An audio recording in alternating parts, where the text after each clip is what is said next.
So it's finally time for me to get that upgrade for my computer. So this is not a video I normally do, but I just thought that I would like to document this, to just give some tips and tricks and my experience while I'm upgrading my PC, as an additional also kind of review over the parts I bought. This is going to be a kind of an easy tutorial also, but if you want to get a more in-depth tutorial about everything about building a computer, you can check out the link in the description below to a video which I use to help me out. The part I'm going to be upgrading from is the i7 2600, and the Gigabyte GA blah blah blah, I don't remember the name, and 16 gigabytes of DDR3 RAM. Though this works completely fine while I'm editing and such, and it's perfect for gaming, doing content creation, streaming and recording, it's been a kind of hassle, and I want to improve my computer in that direction. First off, let's start off with actual parts that I'm upgrading today. So the parts I'm upgrading today is my motherboard, my RAM, and my CPU. For CPU, I chose the i5 8600K. Now, even though this is not an i7 and I'm using this for content creation, the i5 is going to hold me up pretty well. And quite honestly, it's about, I think it's like $100 or $150 less than the i7. It's 8700K. So I don't really mind it. Also does support overclocking, so I will be able to overclock it and have it last a lot longer in the future. Also, when it comes down to my motherboard, I have picked the Asus Strix C370F. Now this motherboard I got off Black Friday actually for less, and saved around $100 from it, which is a pretty good deal. This motherboard has compatibility with the newest processors from Intel, the 8th generation. It also got AMD Crossfire and NVIDIA HLI, and it allows for overclocking. The RAM I chose is pretty basic. It's just some Corsair Vengeance LPX DDR4 RAM.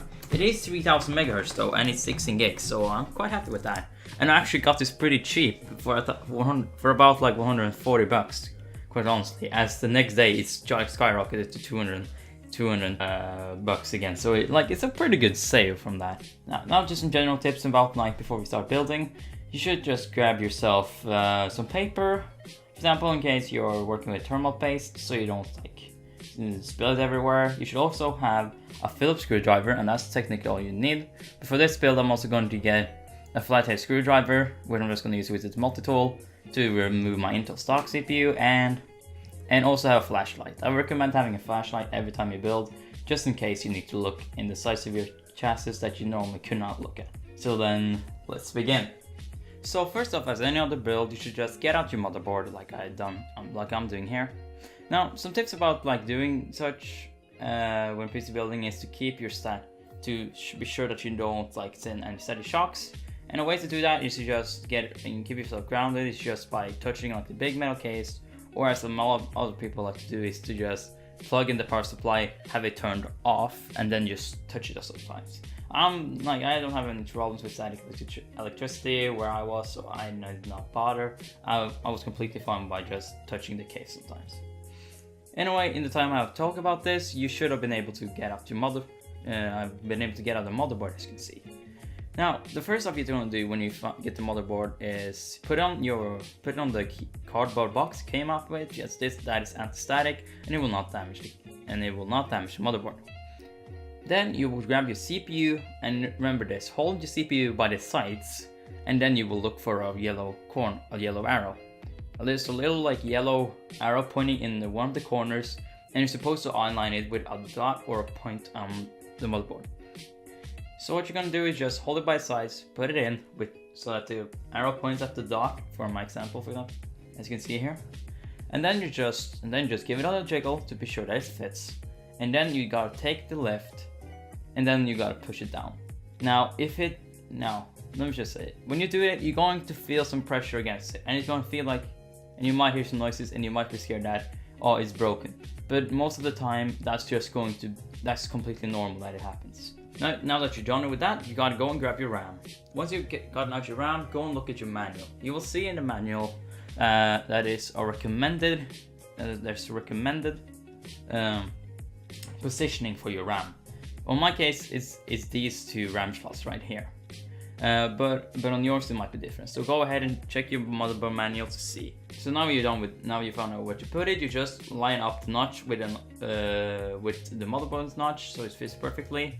Before you install it though, you just gotta like flip the sides on the system memory so it like fits, and then you just push it. Also, just be sure that you have the right type of RAM, so you don't put like a DDR3 RAM against on DDR4 motherboard. And if the RAM just does not fit with the notch, you're probably having the wrong RAM type. Anyway, all you're gonna do now is just line it up, and then you use equal amount of force on both sides of the RAM stick, pushing it down until you hear a click on the motherboard.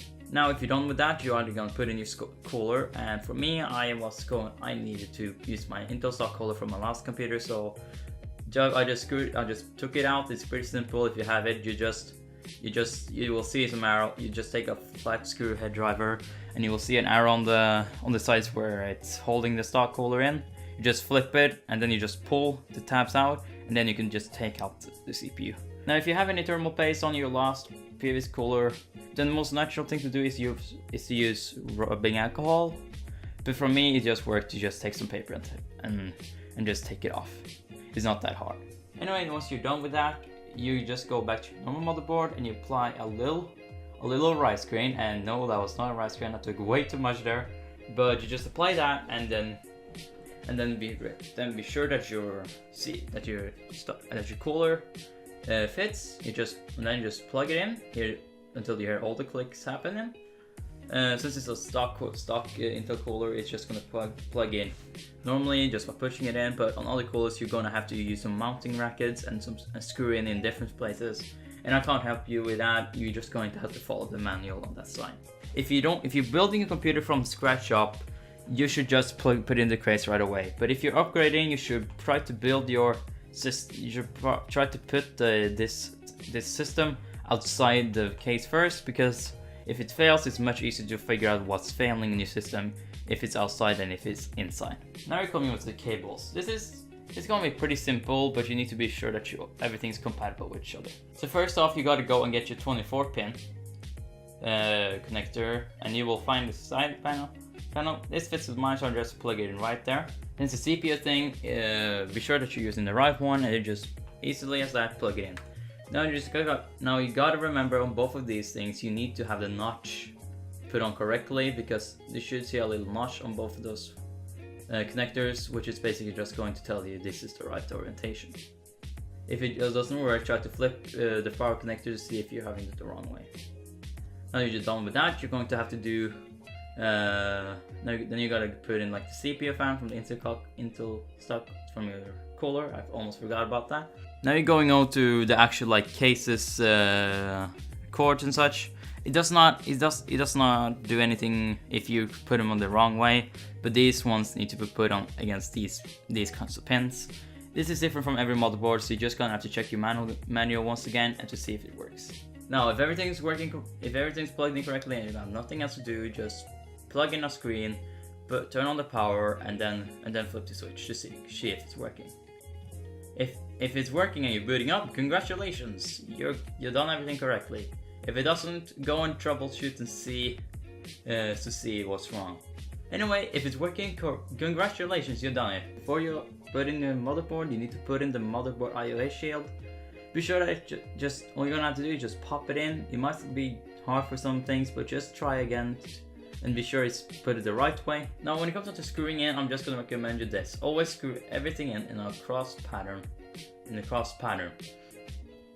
This will ensure that it's not too much pressure on one side of the motherboard and the other one, and keep it steadily. And now I personally am done with the build, and hopefully so are you.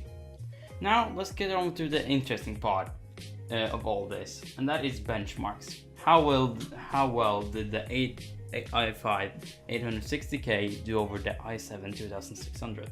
I will show up like a little details about my rig right now, and I will show you the difference that I saw.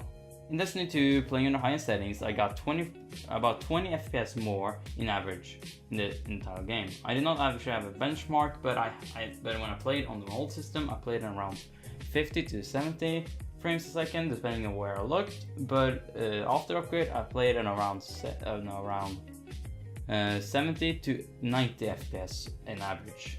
And now let's go over to Overwatch, which is quite interesting.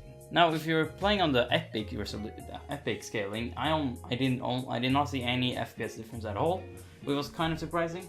But I buffed down the details onto the Ultra instead of the Epic, and there was a massive difference. I went from having 80 to 120 FPS on Overwatch normally to having 160 to 200 FPS normally, which was an insane boost. Now let's go to CS:GO. Before CS:GO, before I played this a little bit of CS:GO, and there I got my FPS around 224 to 280, jumping back and forth a lot, and it happened to have some stuttering all around. After doing the upgrade, however, I got about a locked FPS of 280 to 300, which is a quite big of a boost, and I experienced no stuttering at all. But it was, however, a weird glitch in the game where every time I tapped out and in, it will always just begin to just completely freeze, and I could not move for a whole about 5 seconds. This is going to get really annoying, especially since CS:GO is a competitive game, but I'm happy to get the stuttering away, as that's going to be annoying. So I won't say this was exactly an improvement, but I will say this was like a trade-off. Now when it comes to the editing and streaming, holy shit, this baby did a lot better than my old one. I actually was able to stream PUBG, a very intense game, all the time with never going over 80 degrees, which again, 80 is not that best of a degree, but thinking about me using an Intel stock color, that was quite impressive. I'm not streaming at 1080p 60 however, so that's maybe the reasoning, but I'm still quite happy with how well it's performing. Also, just in general, when I play PUBG, I never had before. I always had lag in the start of the games because there were so many people around, and I constantly got stuttering when I was playing the game. But after upgrade, I have never had any stutters in the game at all, which is a massive improvement over my last CPU. Now, if I'm gonna put it like this over reviewing these parts, I will put it like this: if you have a Kaby Lake processor or a Skylake or like a 5000 or a 4th gen, this thing is not worth it. But maybe if you have like a 2nd or 3rd gen, I can see what kind of gaming improvements it might have. Now you do have to remember that if you're gonna upgrade this, you need to have a 1060 higher. If you have a 1050 Ti, you're not going to see like almost any improvements, especially for the FPS per dollar, as this upgrade did cost me quite a lot in general. So for gaming, I would not say it is completely worth it.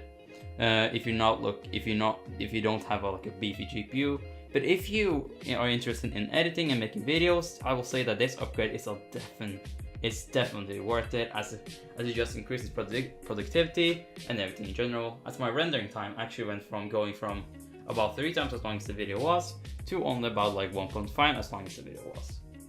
In general, I think this upgrade was good for me as a content creator, but as a gamer, I wouldn't say it was worth it, especially for a price of around $5,500. Anyway, I know this has kind of been a strange video. I don't normally do this, but thank you for watching this entire video. Please tell me, I've been really interested in doing this lately, as I've wanted to do more like professional cuts and more like constructed videos, which I've not been able to do with my game videos. If you think I've done a great job, tell me why, and if you think I did a bad job, tell me why. I really appreciate the support.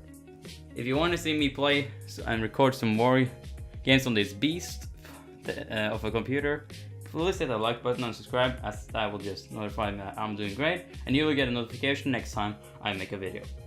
Again, thank you so much for watching this video, and I will see you all in the next one. Bye bye.